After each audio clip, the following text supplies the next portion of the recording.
Bismillahirrahmanirrahim. Assalamualaikum warahmatullahi wabarakatuh. Selamat pagi anak-anak. Bagaimana kabar kalian pagi hari ini? Ustazah harap kalian selalu dalam keadaan sehat walafiat. Oke, jadi walaupun pembelajaran kita melalui daring, kalian menyimak dari rumah, tapi Ustazah harap kalian terus semangat dan semoga kita segera berjumpa kembali di sekolah SMP Budi Utomo. Oke, langsung bab yang kita pelajari tentang relasi dan fungsi. Oke, jadi dari dinas ada bab yang dirampingkan. Kalian boleh buka buku, cari referensi-referensi yang lain yang berkaitan dengan relasi dan fungsi. Ustazah persilahkan. Dan Ustazah ingatkan lagi, kalian harus memiliki 2 buku tulis yang disampul warna merah, baik itu tugas dan buku catatan. Nah, Ustazah harap pembelajaran kita pada pagi hari ini kalian tulis di buku catatan. Jadi semua tentang pembelajaran hari ini kalian tulis. Nanti akan Ustazah, jangan lupa. Nah, jadi kalian harus menggunakan 2 buku tulis. Ustazah harap kalian tetap terus semangat. Intinya matematika itu kalian harus sabar dan istiqomah. Jadi kalian tidak boleh mudah putus asa. Semua masalah itu pasti bisa diselesaikan. Oke, semisal kalian, Ustazah ngasih soal, kalian punya cara sendiri.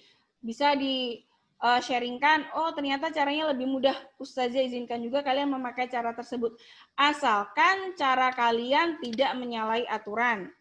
Karena intinya matematika itu mau mencoba, mau berusaha, dan ketika ada satu masalah itu banyak sekali cara penyelesaiannya.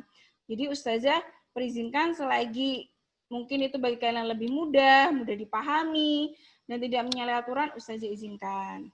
Oke, dan jangan lupa berdoa. Semoga pembelajaran kita pada pagi hari ini diberi kelancaran. Oke, langsung saja. Di sini Ustazah akan menjelaskan tentang kompetensi dasar. Sebelum kalian mempelajari tentang relasi dan fungsi, Ustazah akan menjelaskan tentang kompetensi dasarnya. Yaitu yang pertama 3.3, yaitu mendeskripsikan dan menyatakan relasi dan fungsi dengan menggunakan berbagai representasi, baik kata-kata, tabel, grafik, diagram, dan persamaan. Ini untuk pengetahuan. Berikutnya untuk 4.3 itu menyelesaikan masalah yang berkaitan dengan relasi dan fungsi dengan menggunakan berbagai representasi. Ini untuk keterampilan. Oke. Jadi kalian pahami kompetensi dasarnya. Kemudian part 1 itu ada peta konsep. Nah, di sini ada 9 poin yang akan kalian pelajari tentang relasi dan fungsi. Yang pertama yaitu pengertian dari relasi. Jadi kalian nanti bisa tahu, oh relasi itu pengertiannya seperti apa. Yang kedua, memahami konsep relasi 2 himpunan. Yang ketiga, menyajikan atau menyatakan relasi. Yang keempat, pengertian dari fungsi. Yang kelima, memahami konsep fungsi. Yang keenam, fungsi korespondensi satu-satu. Yang ketujuh, notasi fungsi. Yang kedelapan, daerah asal, daerah kawan, dan daerah hasil fungsi.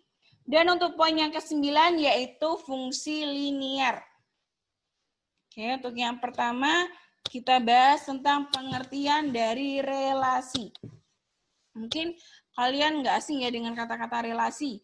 Misalnya ada perusahaan A punya relasi di perusahaan B. Berarti perusahaan A itu memiliki hubungan dengan perusahaan B. Jadi arti dari relasi itu sendiri yaitu hubungan.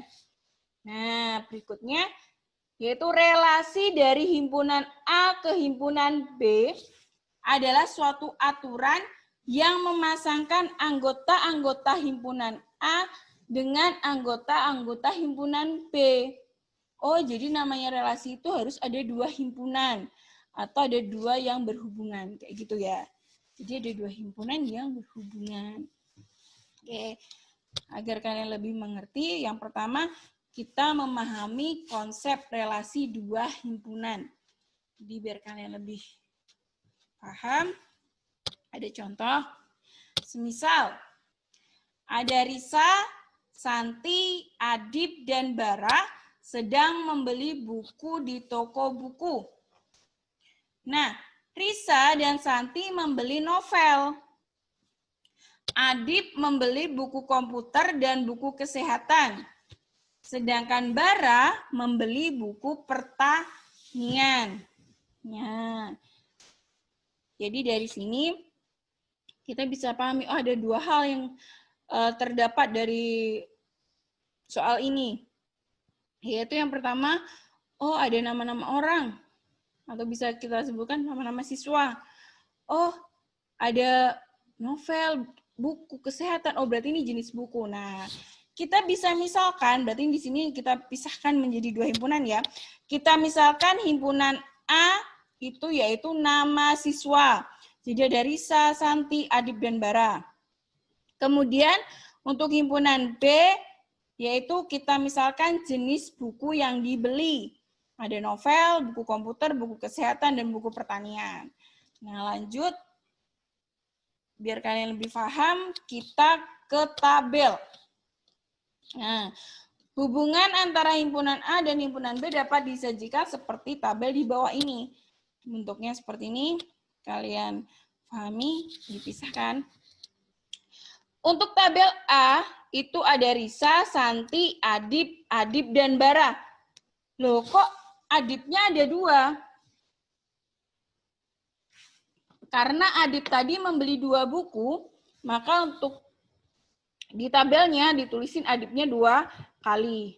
Berikutnya tabel yang B, ada novel, buku komputer, buku kesehatan, buku pertanian. Kok novelnya ada 2? Karena tadi ada 2 siswa yang membeli buku novel. Kayak gitu ya. Jadi kita pisahkan tabel A dan tabel B. Nah, sekarang Ustazah akan menjelaskan ketika pertanyaannya relasi dari himpunan A ke himpunan B.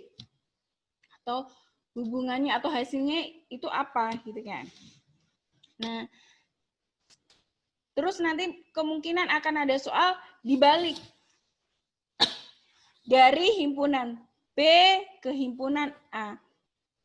Apakah nanti hasilnya atau relasinya itu akan sama? Oke, kita pahami. Kita cermati dulu di awal. Tabel A-nya itu ada Risa, Santi, Adib, dan Bara. Nah, untuk B-nya itu ada novel, buku komputer, buku kesehatan, buku pertanian. Berarti kalau dari himpunan A ke himpunan B, berarti dari Risa ke novel. Nah, berarti relasinya apa? Hubungannya itu apa? Berarti di situ Risa membeli novel. Santi membeli novel. Adib membeli buku komputer. Adib membeli buku kesehatan. Bara membeli buku pertanian. Berarti relasi dari himpunan A ke himpunan B yaitu membeli. Oke, jadi kalian cermati dulu. Oh, dari A ke B. Berarti dari Risa ke novel. Oh, berarti Risa membeli novel. Kayak gitu. Jadi relasi dari himpunan A ke himpunan B adalah membeli. Kalian cermati baik-baik. Oke. Berikutnya.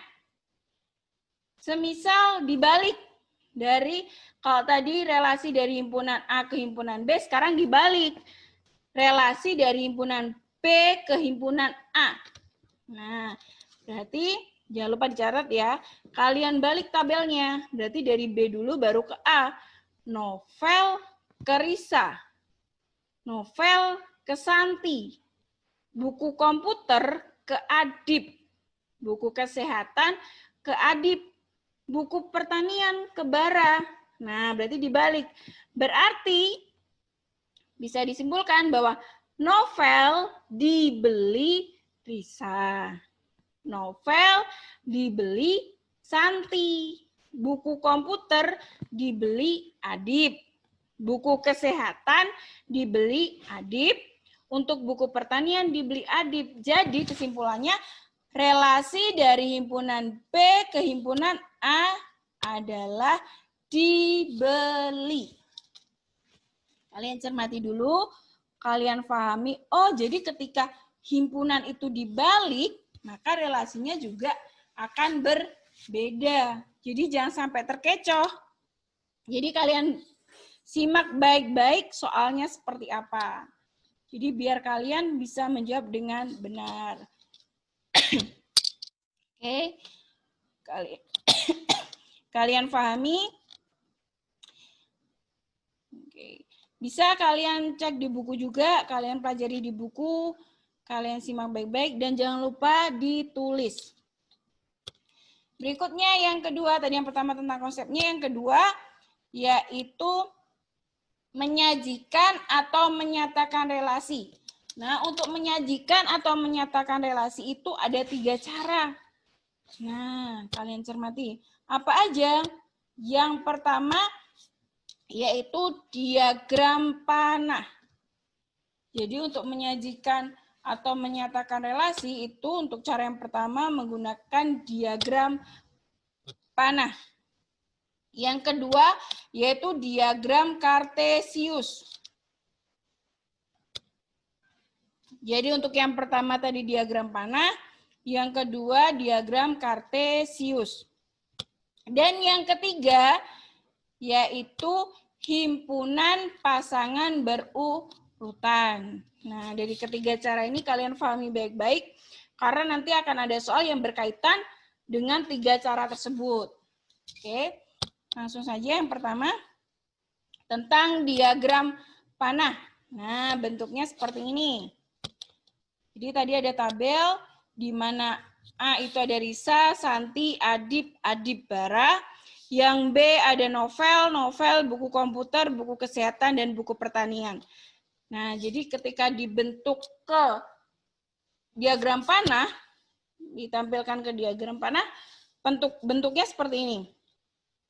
Jadi untuk yang A, himpunan A itu ada Risa, Santi, Adib, Bara. Loh, tadi kan adibnya ada 2. Nah, untuk di diagram panah cukup ditulis 1 saja. Oke, walaupun tadi di tabel adibnya ada 2, tapi untuk di diagram panah cukup tulis 1 saja. Karena yang menunjukkan nanti dia membeli buku 2 itu nanti panahnya. Paham? Oke, kemudian yang B atau himpunan B ada novel, buku komputer, buku kesehatan, buku pertanian. Sama, di tabel tadi novelnya ada 2, tapi untuk di diagram panah cukup tulis 1 saja. Nah, jadi jangan lupa ketika sudah ada himpunan A, himpunan B, kalian tarik garis. Hubungannya kemana? Oh, Risa membeli novel, berarti Risa ditarik garis ke novel. Dan jangan lupa arah panahnya. Jangan lupa diberi panah. Kalau tidak ada panah nanti Ustazah salahkan ya. Jadi harus ada panahnya. Nah, di dekat misalnya himpunan A itu ada Risa, di dekatnya Risa jangan lupa dikasih titik. Di dekatnya novel juga dikasih titik. Jadi titik sama titik itu harus berhubungan. Jadi jangan hanya sebuah garis itu aja, enggak. Tapi dijelaskan. Oke. Jadi di dekatnya penjelasan di himpunan A itu ada titiknya, di dekat himpunan B ada titiknya, terus kalian hubungkan dan jangan lupa diberi panah. Oke, tadi Risa membeli novel, berarti Risa tarik garis kasih panah ke novel. Santi juga membeli novel, berarti Santi ditarik garis, dikasih panah ke novel. Adip membeli 2, berarti ditarik garis dan panah ke buku komputer dan juga ke buku kesehatan. Begitu juga Bara, karena memberi buku pertanian, jadi dihubungkan dengan buku pertanian. Oke, ini untuk relasi dari himpunan A ke himpunan B. Kalau himpunan B ke himpunan A gimana? Sama, cuman dibalik. Tabelnya B ditukar dengan tabel himpunan B ditukar posisinya. Jadi buku dulu ya. Jadi novel, buku komputer, buku kesehatan, buku pertanian. Kemudian yang A ditukar, jadi Risa, Santi, Adip, Bara. Posisinya yang ditukar. Novel. Nah, tadi kan kalau misalnya himpunan, relasi dari himpunan B ke himpunan A itu hasilnya apa? Dibeli. Berarti novel dibeli Risa. Nah, berarti novel ditarik garis ke Risa. Jangan lupa panahnya. Novel dibeli juga oleh Santi. Berarti novel ditarik garis dan dikasih panah ke Santi. Terus sampai ke bawah. Gitu ya. Dipahami tentang diagram panah. Kalian cermati baik-baik. Oh, jadi harus namanya relasi itu hubungan. Jadi harus mana yang berhubungan kalian pasangkan. Kayak gitu. Nah, ini untuk diagram panah. Yang kedua tadi apa? Diagram Kartesius. Oke, berikutnya diagram Kartesius. Jadi, Ustazah akan menjelaskan 2 juga. Gimana kalau misalnya ini dari himpunan A ke himpunan B. Nah, jadi di situ kalian buat 2 garis. Yang satu mendatar atau horizontal, kemudian yang satunya tegak atau vertikal. Oke, terus kalian kasih kotak-kotak, bentuknya seperti yang ada di contoh. Dan ingat, walaupun di tabel tadi adanya 2, di sini di diagram Kartesius cukup tulis 1 saja. Oke.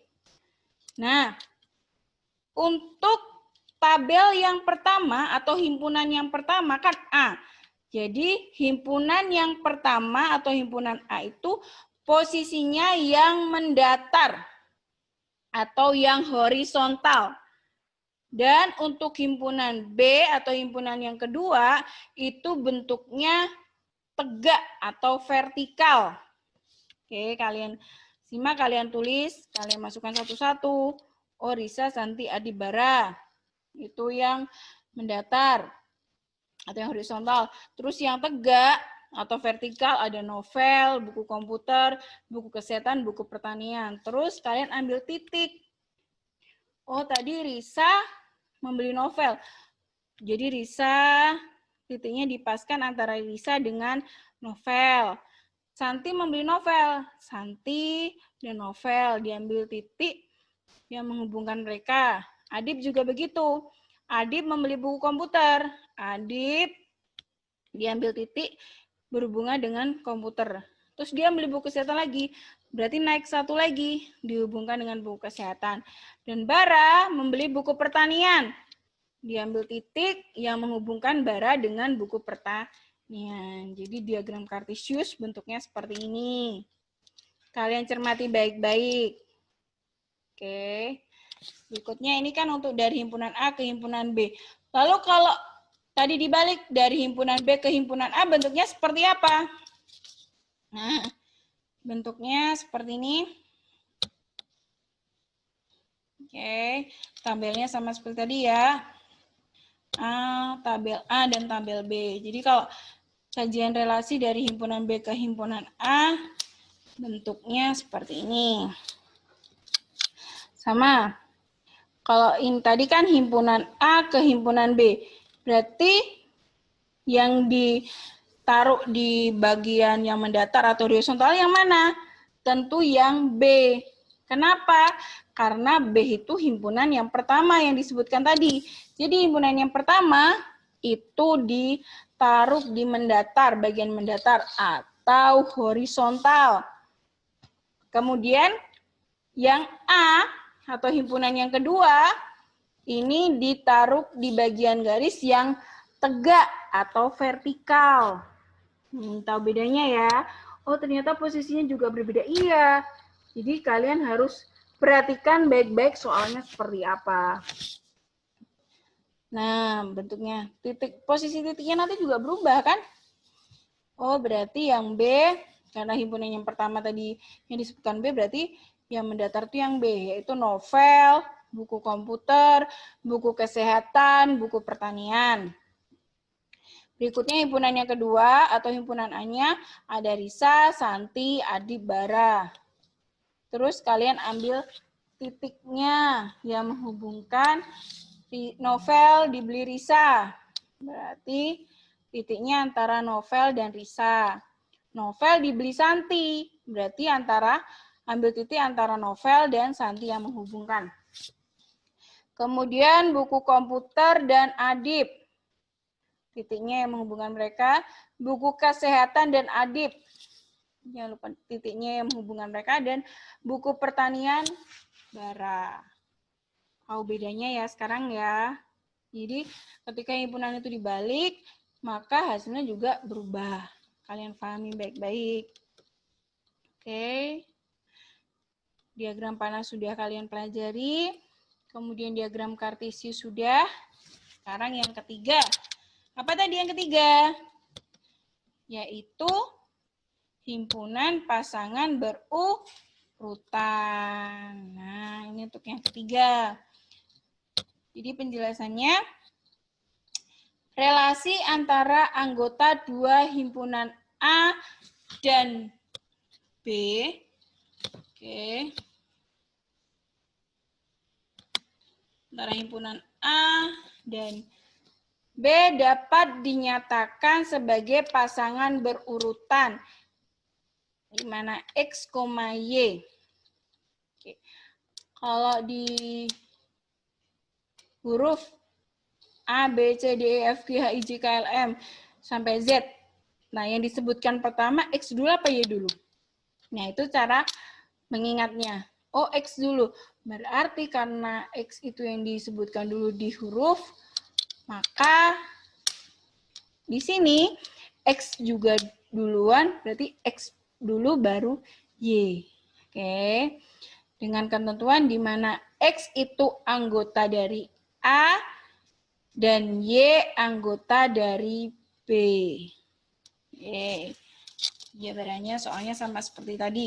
Semisal relasi dari himpunan A ke himpunan B. Menggunakan tabel yang tadi. Nah, bisa terbentuk seperti ini. Nah, tadi di tabel, bisa saya tampilkan tabelnya.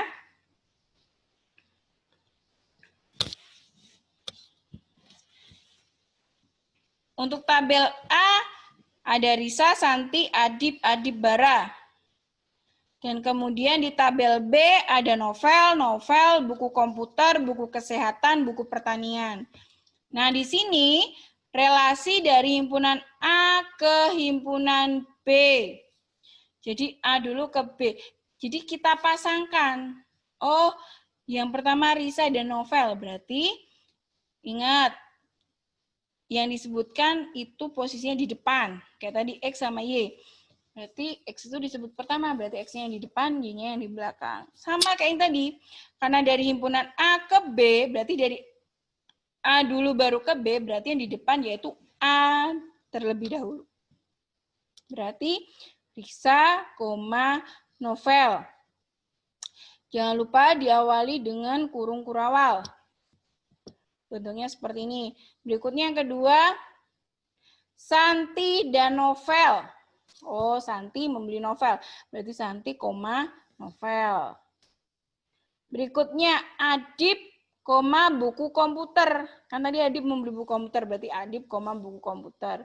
Terus Adib membeli lagi. Nah, karena Adibnya ada dua, berarti kalau di himpunan pasangan berurutan ditulisnya juga dua kali. Karena dia beli buku komputer juga, buku kesehatan juga.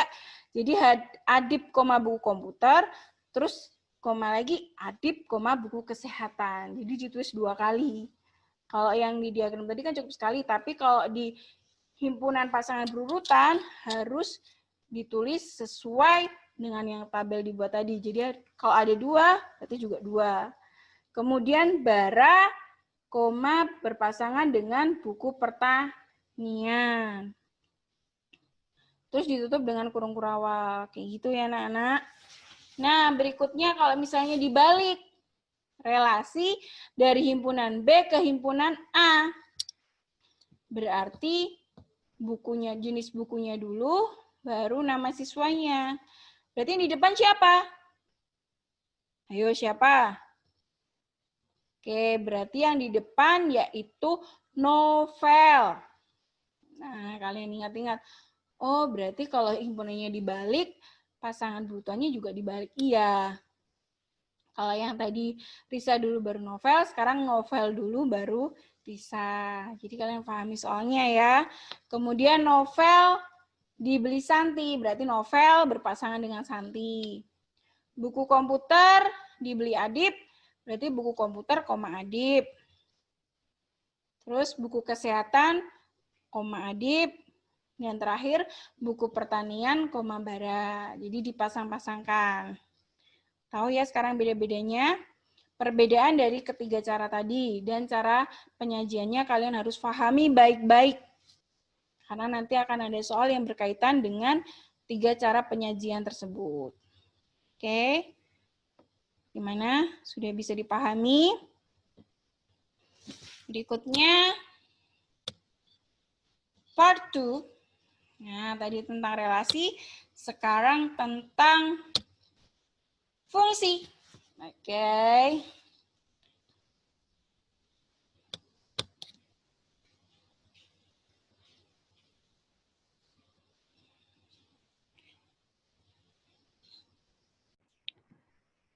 Oke, part 2 yaitu kita yang tadi sudah membahas relasi, sekarang kita akan membahas tentang pengertian dari fungsi.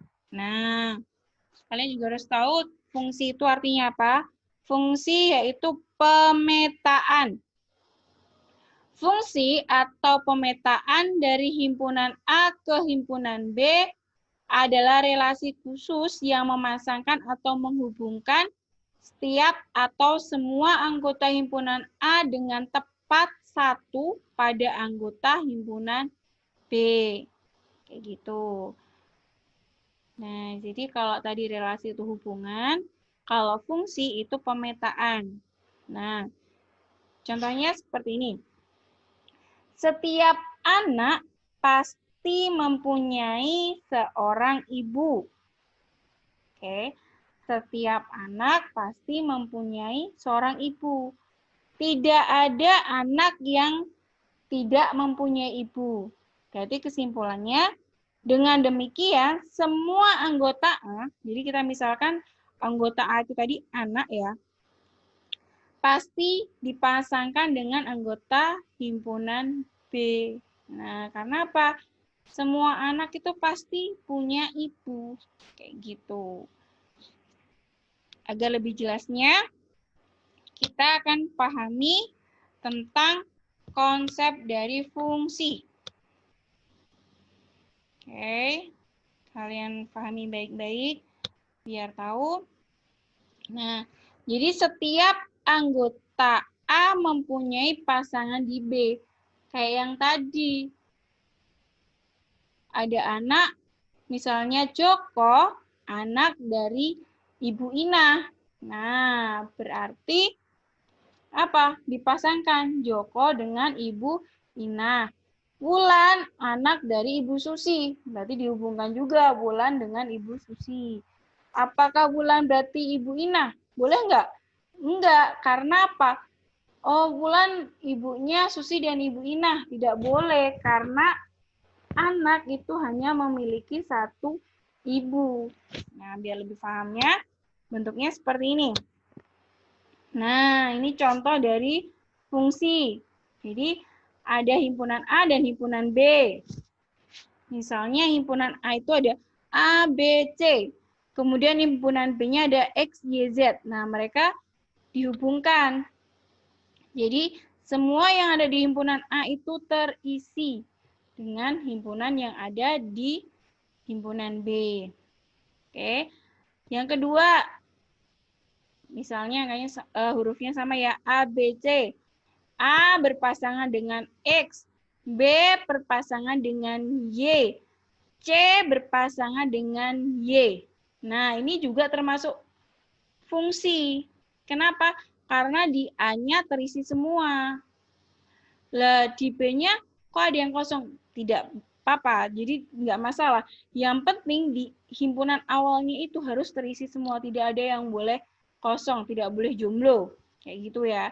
Jadi kalau di himpunan B-nya atau himpunan keduanya kosong, diperbolehkan? Boleh. Itu tetap termasuk fungsi. Nah, agar lebih pahami lagi, Ustazah kasih contoh 6 ini. Kemudian yang ketiga, A ke X, B ke Y, C ke X. X-nya double. Nggak apa-apa, asalkan yang ada di himpunan A itu terisinya tepat 1. Oke, tepat 1. Kemudian, gambar yang keempat, A ke Z, B ke Z juga, C ke X juga termasuk fungsi. Walaupun Y-nya kosong, Z-nya double 2, tapi yang penting A-nya terisi semua dan tidak double. Kemudian yang kelima, A ke Z, B ke Y, C ke Z. Itu juga termasuk fungsi. Oke, kemudian yang terakhir, A ke Y, B ke Y, C ke Y, boleh. Lah, B-nya rangkap 3, nggak masalah. Asalkan di himpunan A atau himpunan awalnya itu tepat 1. Oke, nah ini untuk yang termasuk contoh dari fungsi. Biar kalian bisa bedakan, Ustazah kasih contoh yang bukan fungsi. Oke, kalian simak baik-baik. Oke, nah, misal, jadi kalau yang tadi itu contoh dari fungsi, kalau ini contoh yang bukan fungsi.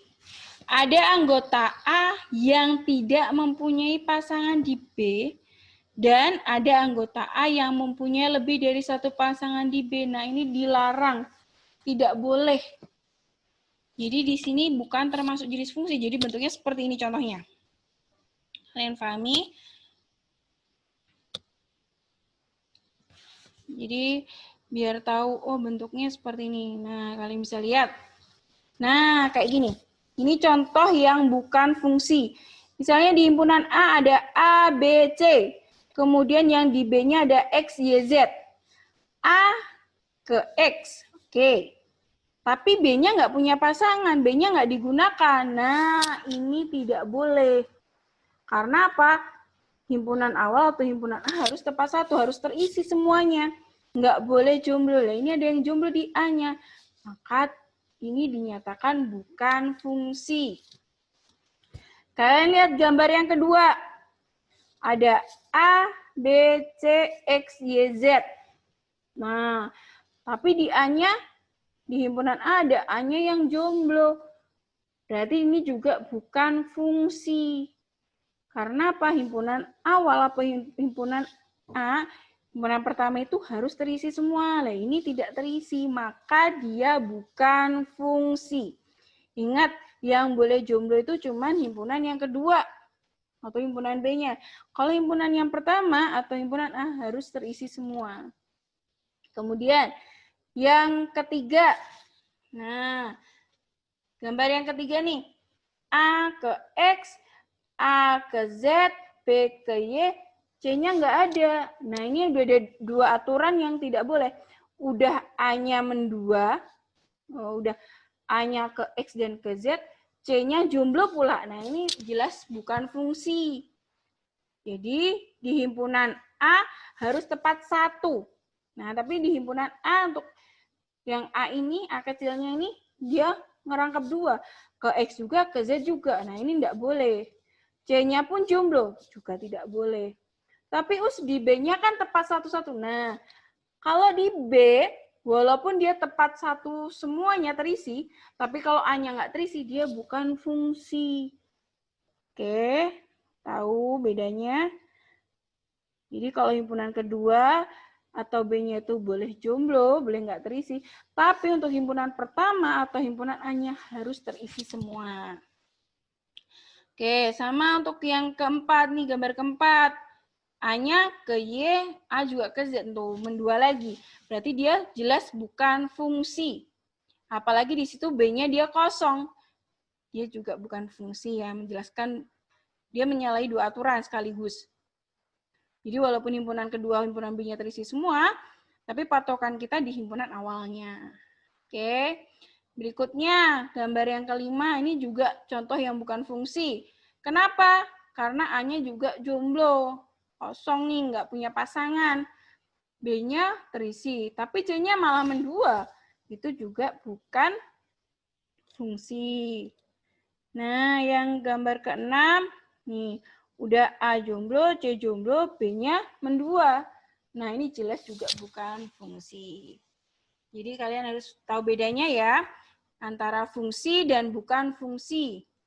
Harus tahu bedanya, karena nanti akan ada soal yang berkaitan tentang fungsi atau bukan fungsi.